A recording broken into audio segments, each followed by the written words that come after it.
it right. Yeah. So I'm going to give you a perspective of what a 16-year-old looked like. Just imagine Marietta with 26,000 people.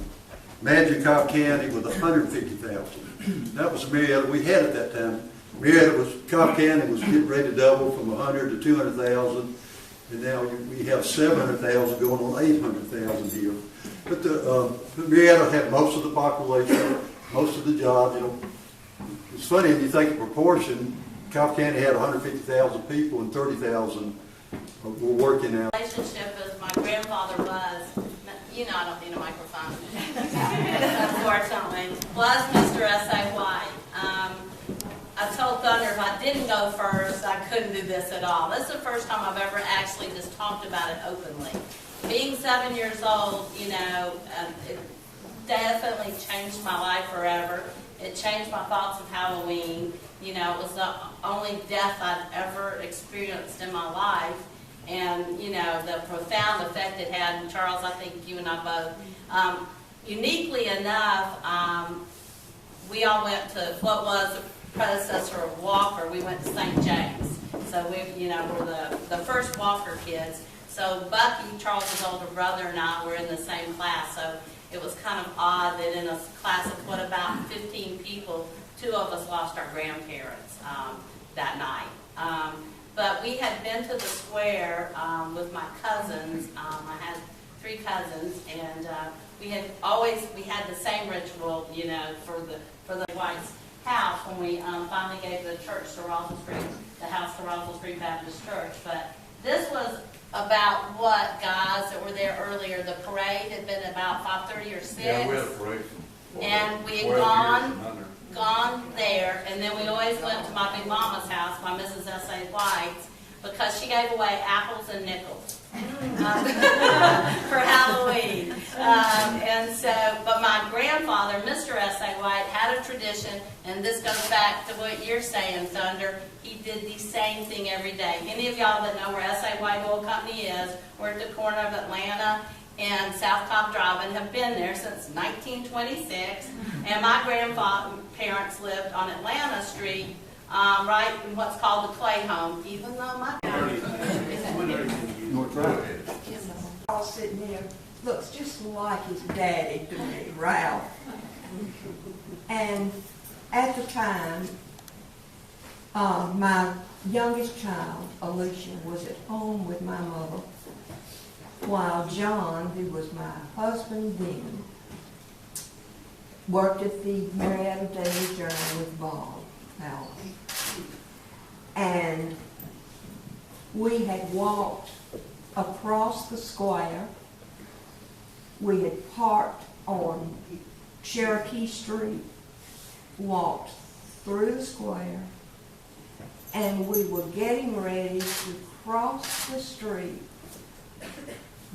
I had Rob's hand, John had John's hand. We had the 2 boys in between us. Just as the store blew, and we were getting ready to jaywalk across the square to Atherton's to buy ice cream cones for the children. Hey, lady, I said, John, I'm going to have to go home, take the boys, and leave them with Mom and Alicia and get up to the hospital, which I did. And I almost walked into Ralph. And he had tears streaming down his face. And Bob was right behind him. And he had tears streaming down his face. And they had identified Miss Irma. And her head was almost severed from her body. And it couldn't be the most horrendous thing. You'll never, ever forget it, because you saw just in a moment all this damage, and this precious friend of Les Blair, he worked on the papers and photography, and I can see him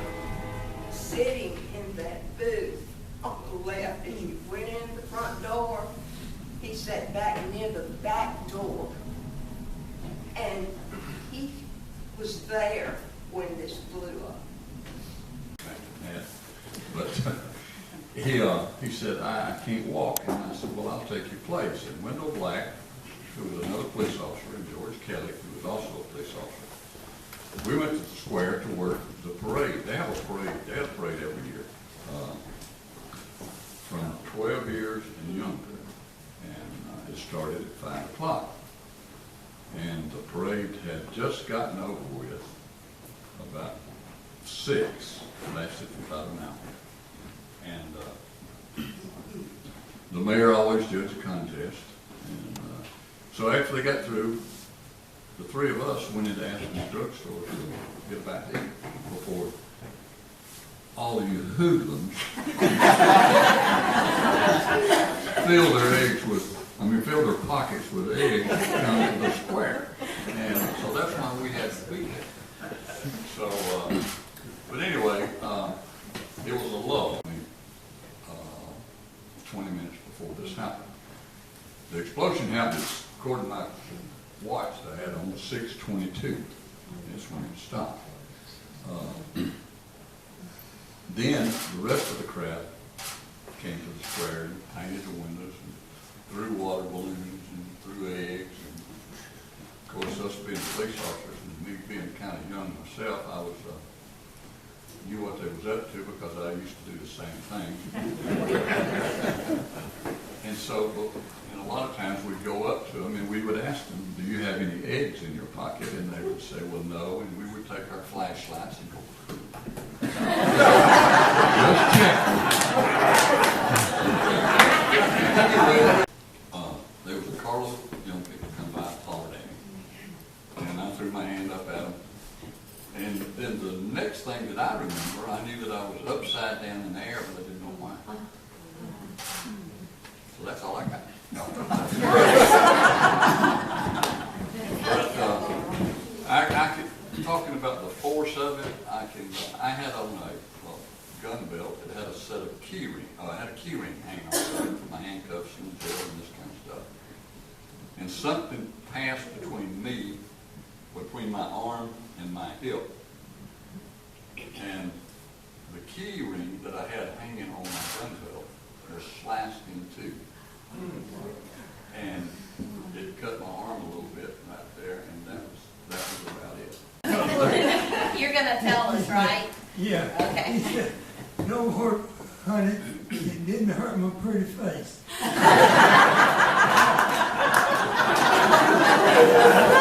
that time, he threw my leg. Rupert had a dislocated knee. George Kelly did, and what else? I served 3 years during the Korean War. I was a medic there. I was with Atlanta Gas Light Company almost 40 years, and we had worked all day long that Thursday. And so I got a call at 6:20 on my radio to go to Marietta Square. That's all the dispatcher said. And I crossed Whitlock Avenue on the railroad track, and I saw all this smoke coming out of the I was what Rupert referred to as one of the hoodlums. 16 years old, and I had gotten my eggs ready. I got them good and rotten. They were in my pocket, and I was, I guess you'd call today one of these free-range kids. Everybody walked everywhere back then, and I was walking to Atherton's to buy my shaving cream. Spray on everybody. And I was about just on the other side of the railroad tracks, walking to Atherton's, and it's hard to describe the rumble and the flash that went off. And at first, I thought it was a sonic boom because we had sonic booms around here all the time. And I looked up and I looked down the road, and I could not believe the scenery that was there. Was just deadly. I took off running, ran as fast as I could, and got to the drugstore, and I met up with a friend of mine, Bob McCall. A lot of y'all know Bob. He had parked right down the street. He had just left from track practice. And we met in front of the store. We started helping people out. And they were just people laying down, knocked out, people bloodied. It just really chaotic. And I don't know what possessed us, but Bob and I went on into the store and started moving stuff out and helping people out. And we picked up this, I don't want to offend anybody here, but we picked up this huge piece of tin and threw it off, and it was a floor had caved in. And Bob said, look, and Bob used to be neighbors at Mrs. Fowler, so he looked, so that's Mrs. Fowler down there. I said, Bob, I'm afraid she's dead. He said, how do you know? I said, look at her legs and look at her body. It was just scarred up, and she wasn't bleeding. And I said, people that are dead don't bleed. I said, she's dead. So I said, let's get out of here. I said, we'll run into somebody that we know. And a good friend of mine, Iris Parker, was in the back of the store. And she helped two boys out of the back. So she was inside when it blew up. And we talked about that several times, about where we were and what had happened. But it's just hard to imagine that scene today of what Marietta used to be. Before then, it was one humongous Halloween party. It was hard to describe. We had one back in the early. Of a civil lawsuit. Why? A civil lawsuit, you can do what's called discovery, request for production of documents, you can do inspections, and they did not want there to be a civil lawsuit to disclose to the public the poor shape of the gas lines around the square. So my father paid, Raymond Reed was also with him, they paid claims, and if you had a injured piece of glass there, you would come down to them and they would write you a check or give you cash, and you would sign what's called a general release. And to my knowledge, there was never a big lawsuit where they utilized discovery, because the client, the Atlanta Gas Light, did not want this to be public because it would have panicked the people on the square how dangerous it was for the gas leaks that were prominent because of the age and so there was never a big lawsuit. And my father paid out claims to basically to keep it quiet so it wouldn't panic. So that's the rest of the story. And in a playpen, and I was answering the door for the trick-or-treaters who came. As a matter of fact, Rupert has a daughter who's the exact age of my son Jack. We were in the hospital room together. We were the younger generation who had just married and were having children, and there were no cell phones.